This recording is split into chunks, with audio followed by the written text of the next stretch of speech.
नमस्कार। कॉलेज के online platform पर आप सभी का स्वागत है।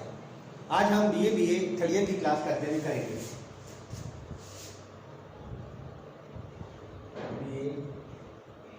बीए थर्ड ईयर की क्लास का अध्ययन करेंगे और आज अपने जो अध्ययन का विषय है, जो चल रहा है, वह है मुगल प्रशासन।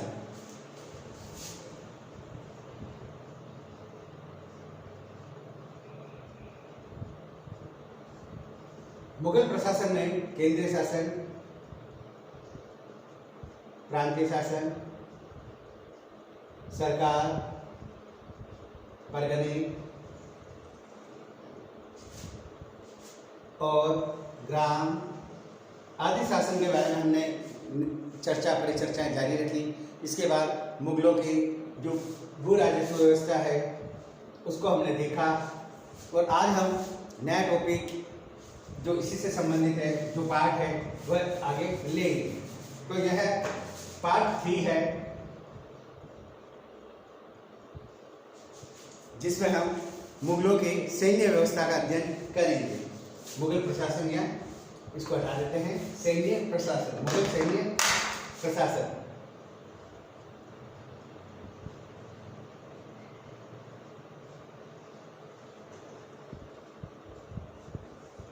का अध्ययन करेंगे। यानी मुगल काल में सेना किस प्रकार की थी, किस प्रकार का उसका संगठन किया गया था, आदि बातों का अध्ययन करेंगे। तो जारी रखते हैं। अपना जो टॉपिक है वह मुगल साम्राज्य की स्थापना सेना के बल पर हुई थी। अतः सेना को मुगल साम्राज्य का प्रमुख आधार स्तंभ कहा जा सकता है। अकबर वह पहला मुगल सम्राट था जिसने सर्वप्रथम सेना के संगठन की ओर विशेष ध्यान दिया। अकबर से पूर्व मुगल सेना में अफसरों को नगद वेतन के स्थान पर जागीरें दी गई थी। अकबर ने जागीर प्रथा को समाप्त करके नगद वेतन देने की प्रथा प्रारंभ की। यानी अकबर ने सेना को नगद वेतन दिया।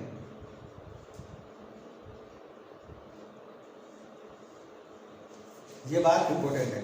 इससे पहले जागीरें दी जाती थी। इसके अतिरिक्त मुगल सेना में घोड़ों को दाग लगाने की प्रथा नहीं थी, जिससे झूठों घोड़ों का दिखलाकर संभावनाएं बनी रहती थी। दिखला देने की प्रथा, यानी घोड़ों के जो पीछे के जो पुट्ठे हैं, घोड़ों की ये पीछे के जो पैर हैं,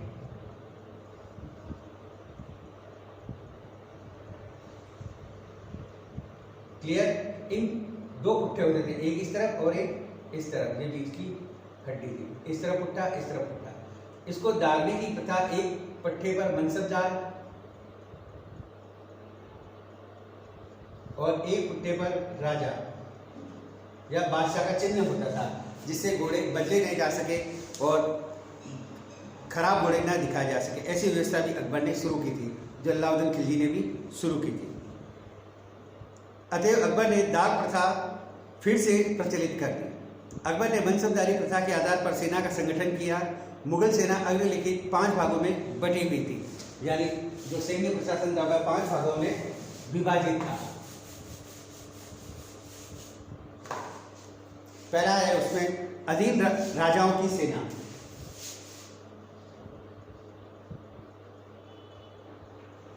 अधीन राजाओं की सेना,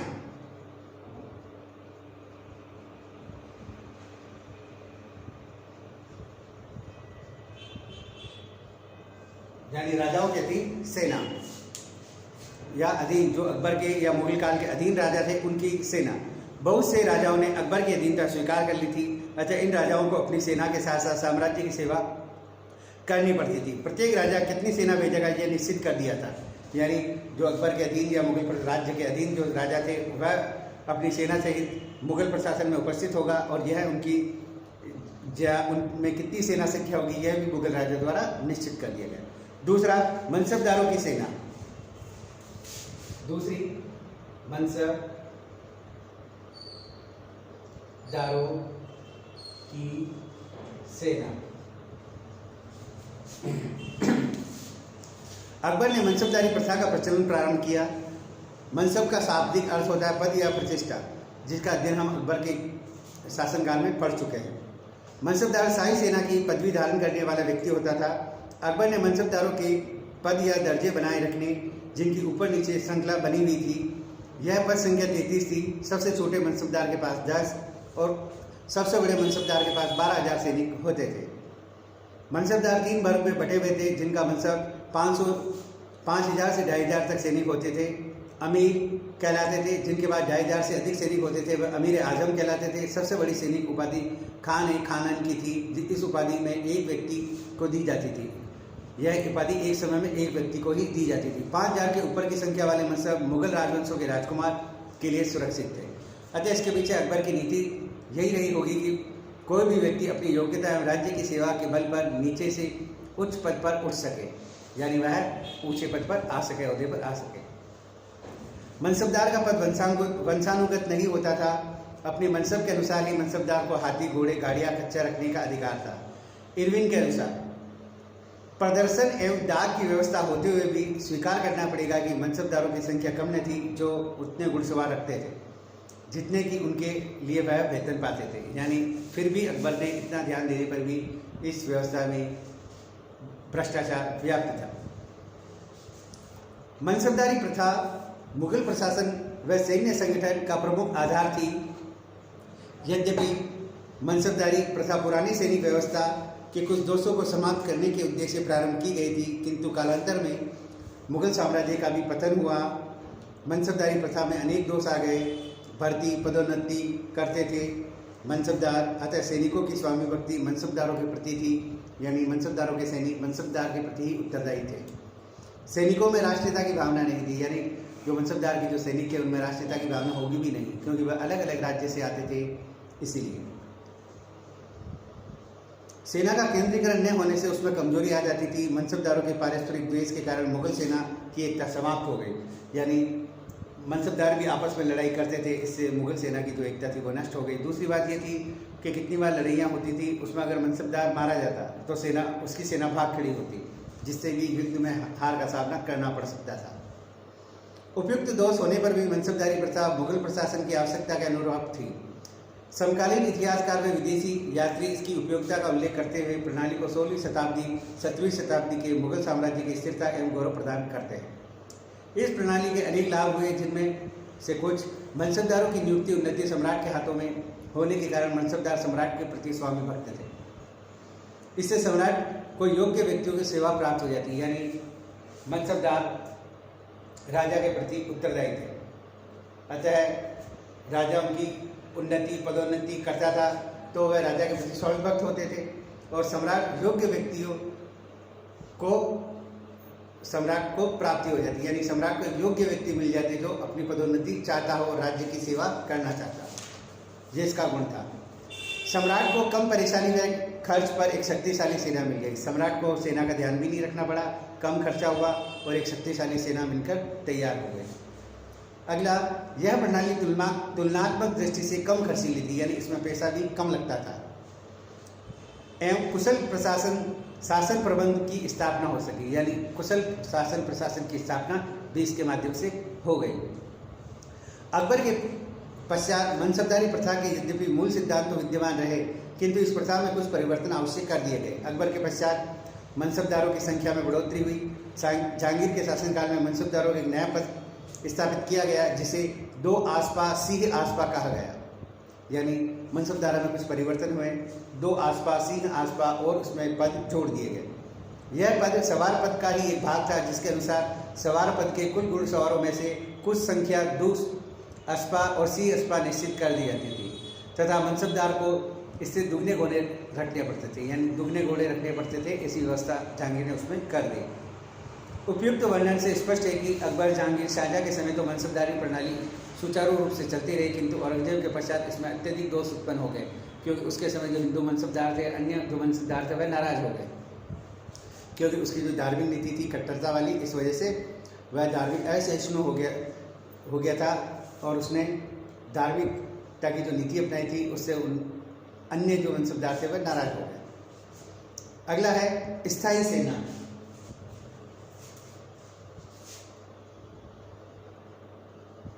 स्थायी सेना यह सेना सदैव सम्राट के साथ रहती थी और इस पर सम्राट का पूरा नियंत्रण था तथा वह स्वयं इस सेना का संचालन करता था। यानी सैन्य प्रशासन पढ़ रहे हैं, पहली अधीन राजाओं की सेना, दूसरी मनसबदारों की सेना, तीसरी स्थायी सेना जो राजा के दरबार में रहती थी और राजा का उन पर नियंत्रण था। अगला है दाखिली सेना।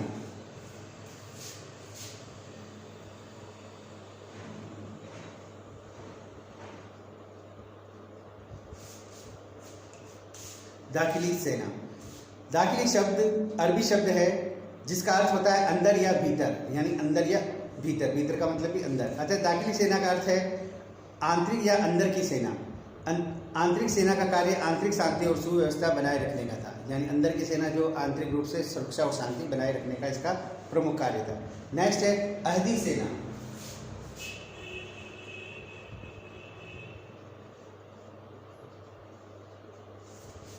अहदी सेना, अहदी अरबी शब्द है जिसका अर्थ होता है वादा करना या वचन देना। अहदी सेना उस सेना को कहते हैं जिसमें सम्राट विश्वसनीय सैनिकों को भर्ती करता है।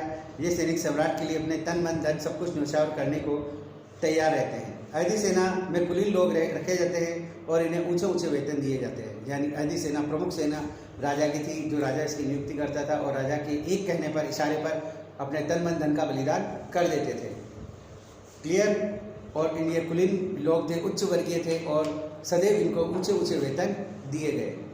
इसके अलावा मुगल सेना में अन्य विभिन्न अंग थे जिनमें पैदल सेना,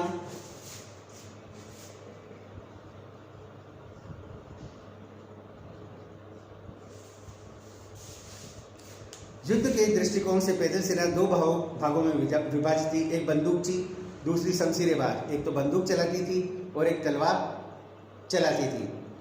बंदूकची लोग बंदूकों से युद्ध करते थे। अकबर ने इनकी संख्या 12,000 थी। शमशीरबाज तलवार, कटार, चाकू, कोड़ों इत्यादि से भी युद्ध किया जाता था। अगली है अश्वसेना।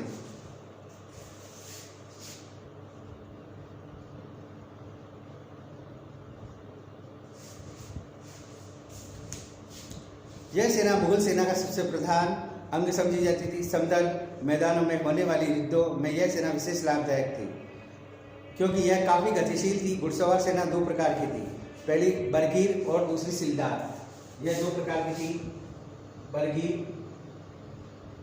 और सिलदार, सिलेदार दो प्रकार की थी। यानी घुड़सवार के दो प्रकार के थे, बरगीर। इस प्रकार के घुड़सवारों का सारा सामान सरकार की ओर से मिलता था। यानी बरगीर जिनका जो साजो सामान है वो सारा सरकार की ओर से मिलता था। सिलेदार ये अपने घोड़े, अस्त्र शस्त्र स्वयं खरीदते थे तथा इनको बरगीरों से अधिक वेतन मिलता था।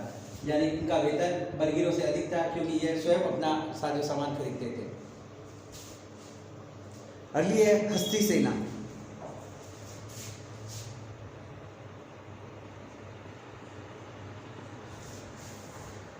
हस्ती सेना, मुगल सेना में हाथियों का भी प्रयोग सामान ढोने, युद्ध करने दोनों ही रूप में किया जाता था। सावधानी से प्रयोग करने पर हस्ती सेना बड़ी लाभदायक सिद्ध होती थी।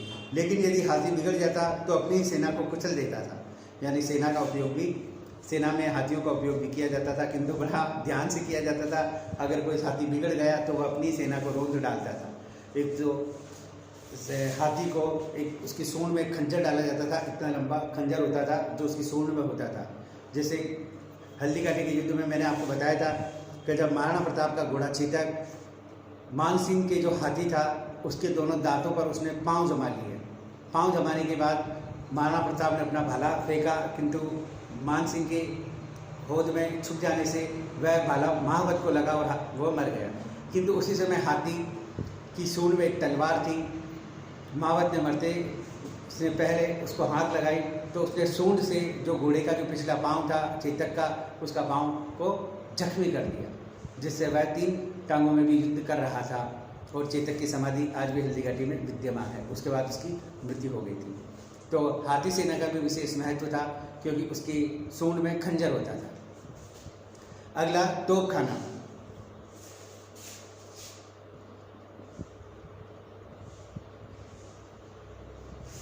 मुगल काल में तोपखाना का भी विशेष महत्व था और इसका उत्तरी भारत में तोपखाने का सर्वप्रथम प्रयोग मुगल सम्राट बाबर ने किया। उसके बाद शेरशाह ने भी युद्धों में तोपों का प्रयोग किया। अकबर ने अपने तोपखाने में और अधिक सुधार किए। इस विभाग में बंदूक चलाने वाले सशस्त्र सैनिक होते थे। तोपखाना विभाग का अध्यक्ष मीर आतिश दरोगाए तोपखाना कहलाता था। मुगल तोपखाने दो भागों में बटे थे, जिनसी और दस्ती। तोपखाने में भारी तोपें होती थी, जबकि दस्ती में हल्की तोपें होती थी। यानी भारी और हल्की दो प्रकार की तोपें थी। भारी तोपें तो बड़े बड़े हाथियों से और बैलों से खींची जाती थी, और कुछ हल्की तोपें थी जो ऊंट के ऊपर भी रखकर चलाई जा सकती थी। अगली है जल सेना।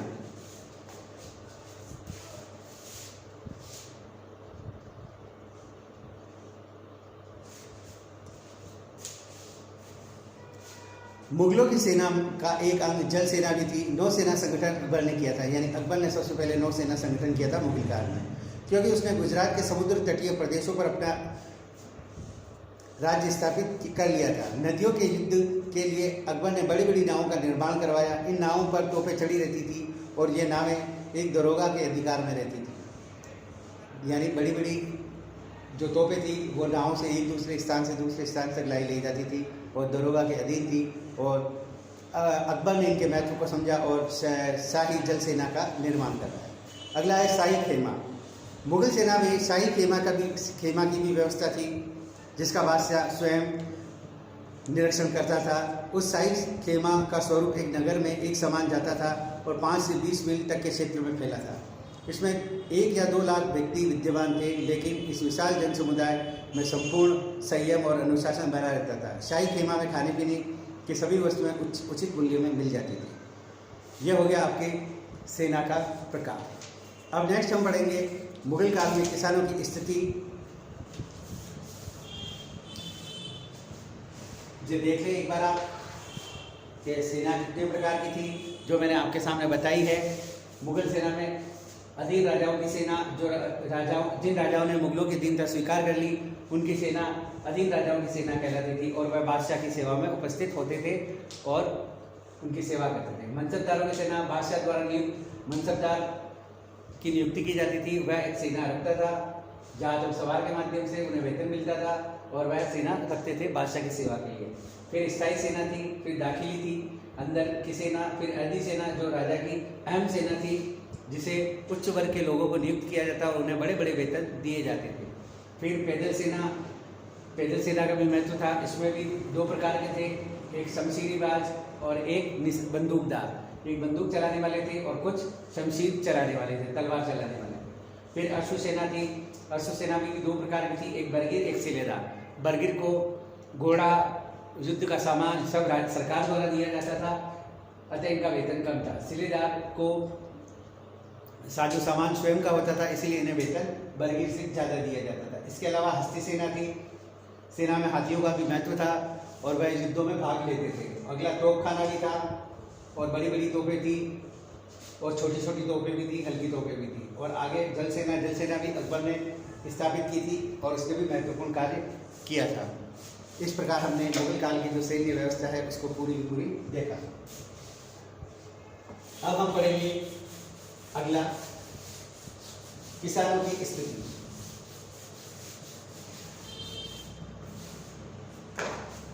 यानी मुगल काल में किसान की स्थिति क्या थी। किसानों की स्थिति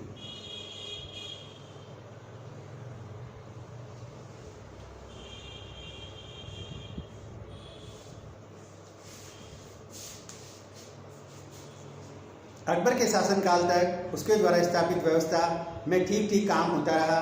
जहांगीर के समय इस व्यवस्था में धीरे धीरे दोष आना प्रारंभ हो गए, जिसके फलस्वरूप उत्तरकालीन मुगल शासकों के काल में किसानों की दशा असंतोषजनक हो गई। किसानों की भूमि से संबंध व दशा के विषय में विद्वानों के अलग अलग मतभेद हैं।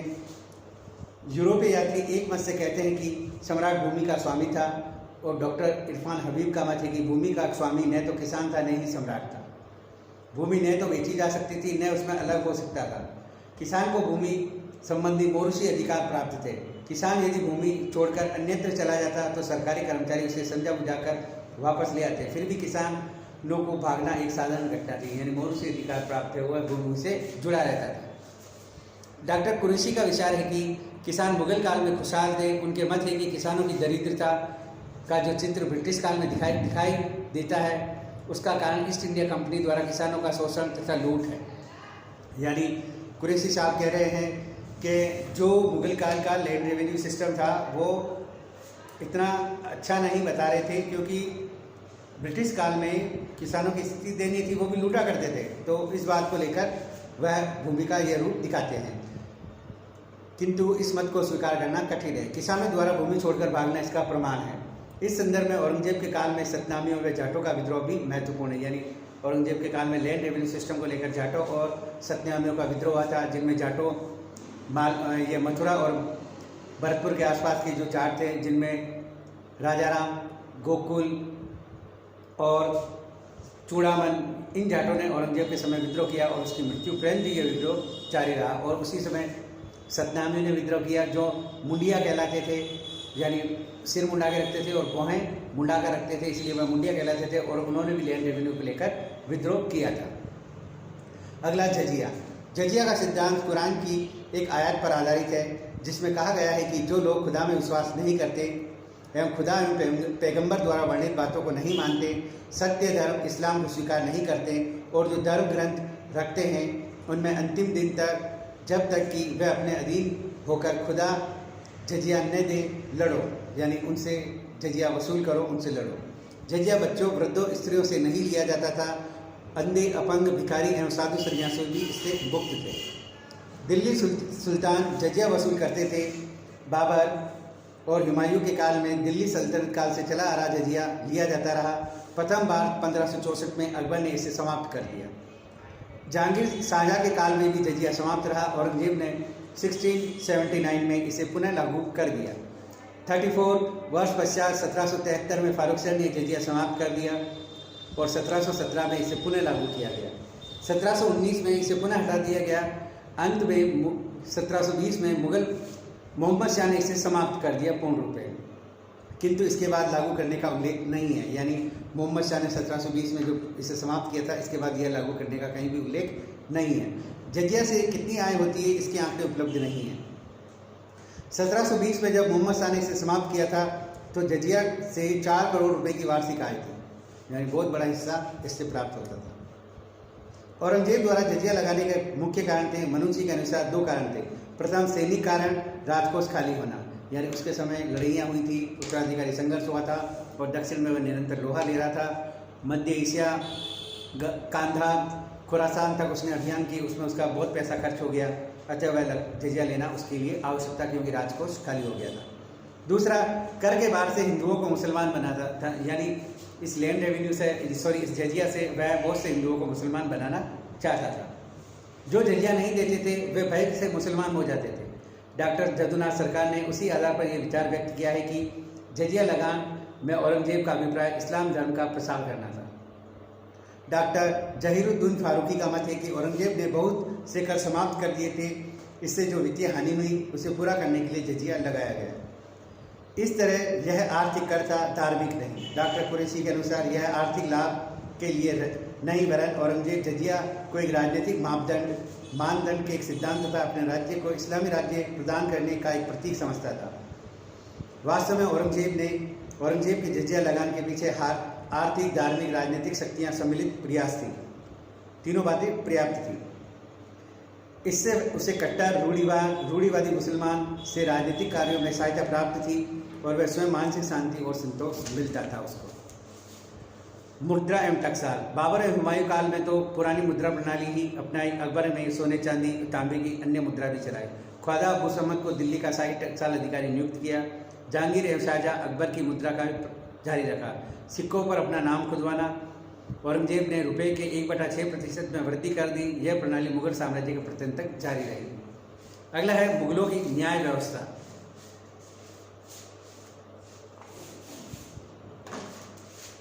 मुगलों की मुगल न्याय।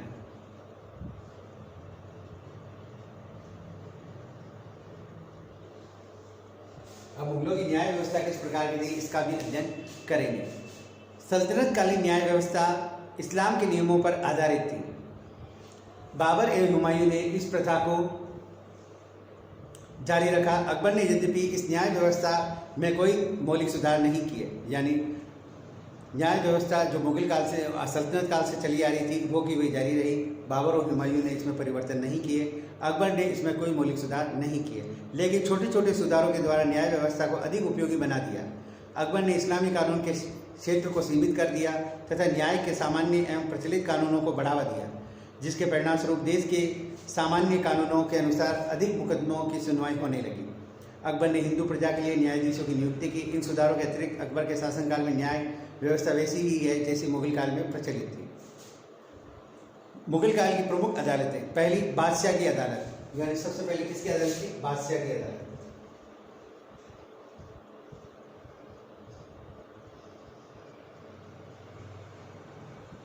यानी सबसे पहले जो सबसे प्रमुख थी बादशाह की अदालत, क्योंकि ये न्याय का स्रोत, इसके द्वारा बनाया गया कानून ही मान्य है। सेना का प्रधान सेनापति और यह देवे सिद्धांत पर कार्य करते थे। बादशाह की अदालत, मुगल सम्राट न्याय का प्रधान स्रोत था। सम्राट सप्ताह में एक दिन अर्थात बुधवार को आम न्याय करता था।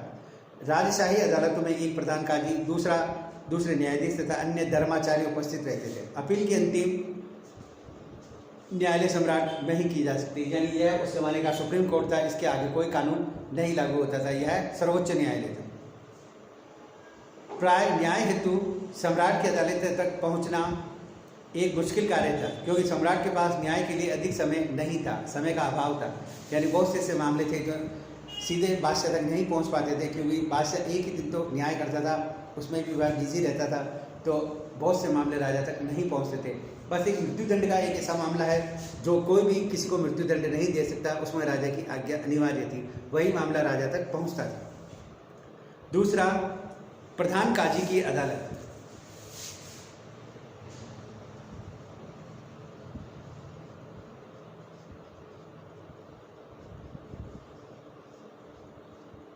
प्रधान काजी की अदालत,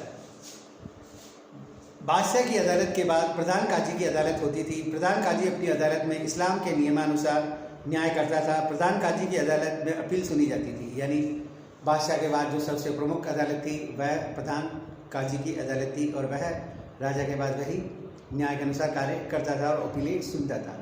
अगली है प्रांतीय अदालतें।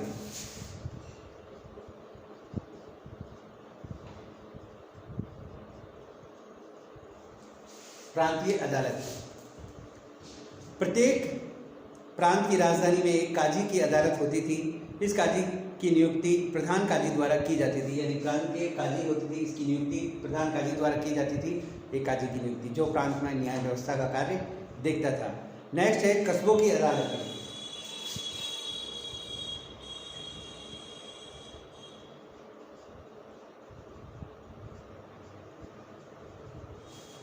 कस्बों की अदालत, प्रत्येक प्रांत की तरह प्रत्येक कस्बे में भी एक काजी होता था। गांव एवं कस्बे एवं नगरों के मुकदमों की सुनवाई पंचायत के द्वारा की जाती थी। यह कस्बों की अदालतें थी। अपराध एवं दंड विधान, और नेक्स्ट ये तो अदालतें थी। अब दंड विधान कैसा था उनका भी अध्ययन करेंगे। दंड यानी दंड किस प्रकार के दिए जाते थे। 4 प्रकार के दंड थे। दंड 4 प्रकार के थे। पहला हद, दूसरा ताज़ीम, तीसरा किसास, और चौथा तशहीर। 4 प्रकार के दंड दिए जाते थे। पहला, यह दंड ईश्वरीय अपराध के लिए दिया जाता था। इस अपराध में कोई भी माफी नहीं होती थी। यह दंड मुख्यतः व्यभिचार, शराब पीने, चोरी, डकैती, हत्या, धर्म विरोधी कार्य के लिए दिया जाता था। यानी इसमें माफ़ी की कोई गुंजाइश नहीं थी, और यह ईश्वरीय अपराध के लिए दिया जाता था। व्यभिचार, शराब पीने, चोरी, डकैती, हत्या, धर्म विरोधी कार्य करने के लिए दिया जाता था, जिसे हद कहा जाता। दूसरा ताज़ीर दंड अपराधी को सुधारने के लिए दिया जाता है। इसके अंतर्गत अपराधी को न्यायालय के द्वार तक घसीटना, देश निष्कासन, कान ऐंठना, कोड़े लगाना आदि शामिल है। ताज़ीर के अंदर आए हुए अपराधों को दंड देना जज की इच्छा पर निर्भर था, यानी जो न्यायाधीश की इच्छा हो वो कौन सा दंड उसे उपयुक्त है वो दिया जाता।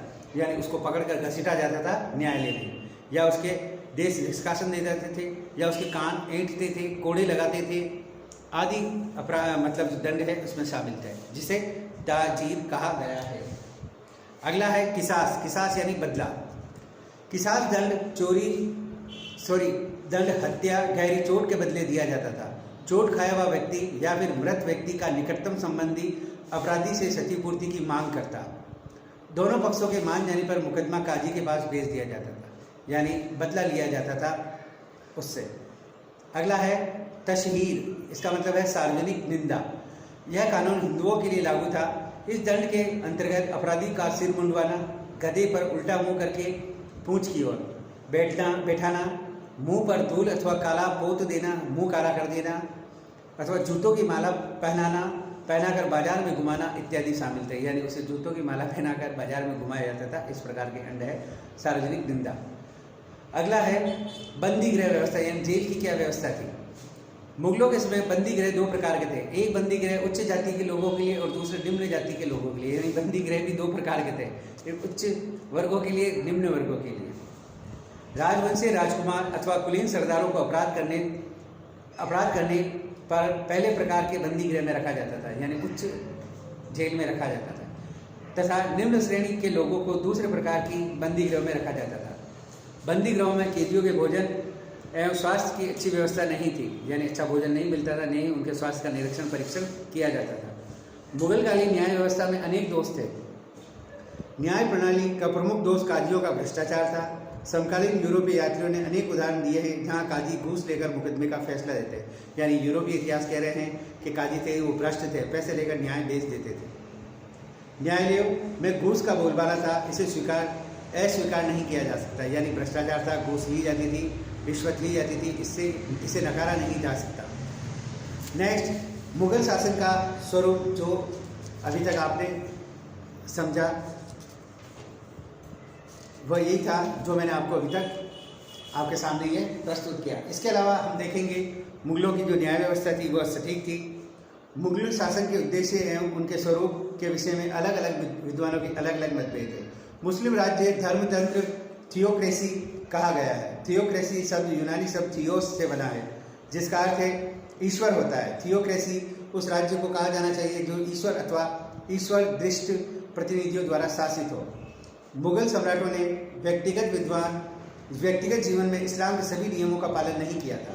उन्होंने खलीफा की अधीनता स्वीकार नहीं की। उनके शासन में उलेमाओं का प्रभाव नगण्य था। इस संदर्भ में मुगल शासन धर्मतंत्र कहना उचित नहीं है। श्री राम शर्मा के अनुसार पूर्वकालीन मुगल सम्राटों का व्यवहार जैसा भी रहा हो, मुगल राज्य को धर्मतंत्र नहीं कहा जा सकता। डॉक्टर रायचौधरी ने भी इस मत का समर्थन किया और निश्चित रूप से यह कहा जा सकता है कि मुगल राज्य इजरायली राज्य की तरह धर्मतंत्र नहीं था। मुगल शासन के विषय में सरकार ने लिखा है कि नितांत भौतिकतावादी लगभग अधम था। मॉडलैंड के अनुसार दो ही उद्देश्य थे, मालगुजारी प्राप्त करना और पर्याप्त सेना का शोषण करना। इसके विपरीत बेनी प्रसाद ने कहा, मुगल प्रशासन वस्तुतः संस्कृति प्रधान था, जन सामान्य की इच्छा का ध्यान रखा जाता था। उपयोग पक्ष और विपक्ष वर्णनों की दृष्टि में रखते हुए यह कहना उचित होगा कि मुगल शासन निरंकुश होते हुए भी समय के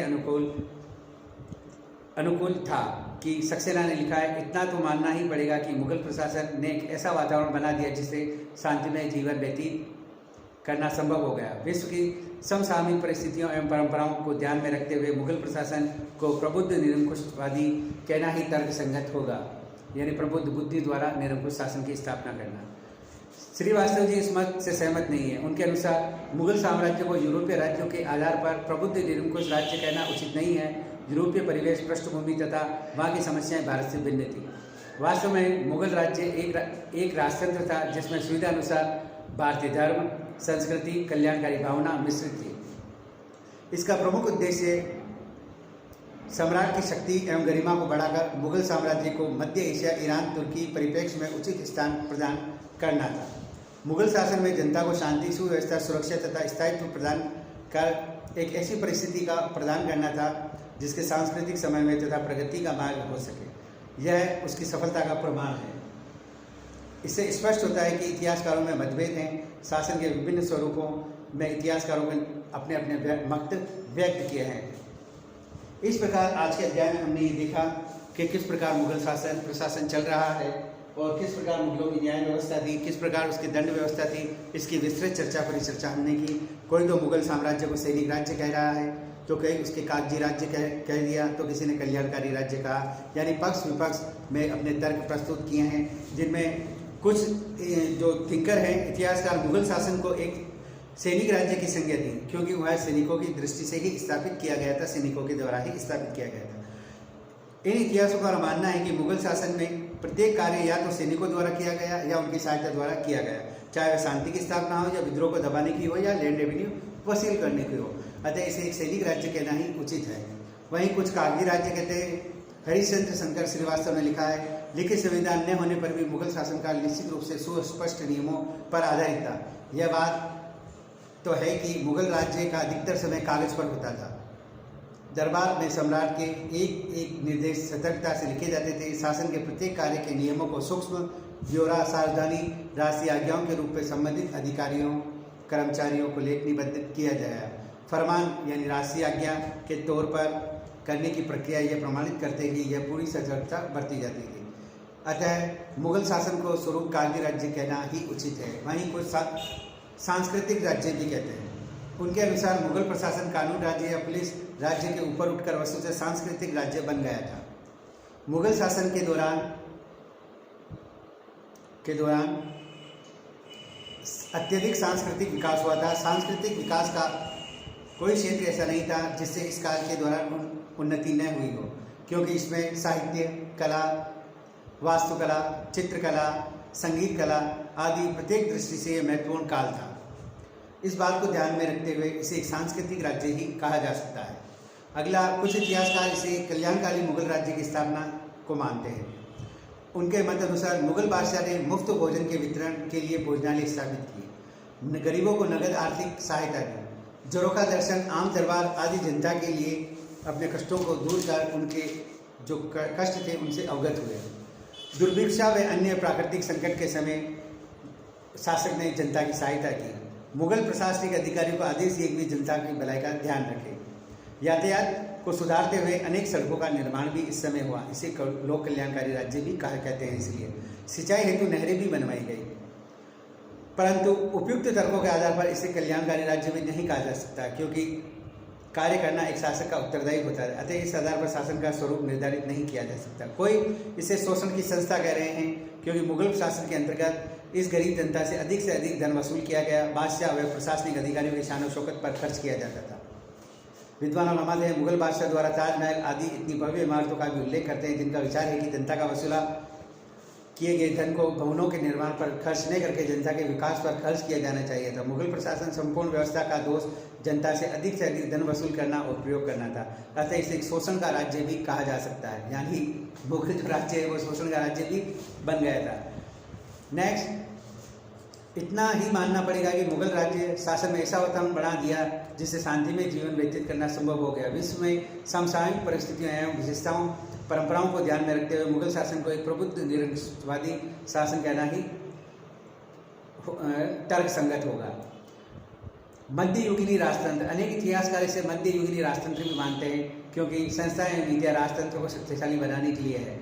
मत के प्रतिपादक में हरिशंकर श्रीवास्तव का मत में समर्थन में लिखा है कि मुगल शासकों ने ऐसे कार्य किए जिससे उनके राज्य सशक्त हो जाए, इसलिए उन्होंने इस्लाम की मान्यताओं के विरुद्ध भी कार्य किए। मुगल शासकों ने उन्हीं इस्लामी नियमों को लागू किया जिससे या तो राजशक्ति को बल मिलता है अथवा मुसलमानों की स्वामी भक्ति प्राप्त होती है। मुगल शासकों द्वारा कल्याणकारी कार्य करने का उद्देश्य जनता के विद्रोह को दूर करना तथा सांस्कृतिक कार्यों द्वारा समाज में रचनात्मक दिशा प्रदान करना। यह राज्य की स्थिरता प्रदान करना चाहते थे। सेना मात्र मुगल साम्राज्य के उद्देश्यों की पूर्ति का साधन थी। अतः वास्तव में मुगल राज्य एक राजतंत्रात्मक राज्य था, जिसमें सुविधा अनुसार भारतीय धर्म, संस्कृति, कल्याणकारी भावना मिश्रित थी। इसका प्रमुख उद्देश्य सम्राट की शक्ति एवं गरिमा को बढ़ाकर मुगल साम्राज्य को मध्य एशिया, ईरान, तुर्की के परिप्रेक्ष्य में ऊंचा स्थान प्रदान करना था। इस प्रकार हमने शासन के ऐसे विभिन्न नियम परिनियम देखे और इनकी जो व्यवस्थाएं हैं उनको बताया। इस क्लास में इतना ही। इससे अब आगे हम जो पढ़ेंगे वो आगे वाली क्लास में पढ़ेंगे। अच्छा, इन जो क्लासों को कंटिन्यू रखना ताकि इनमें आपको मुगल प्रशासन, उनकी न्याय व्यवस्था, उनकी सैनिक प्रशासन, सैनिक, उनके दंड उनकी अदालतें आदि की विस्तृत जानकारी आपको प्राप्त हो जाए।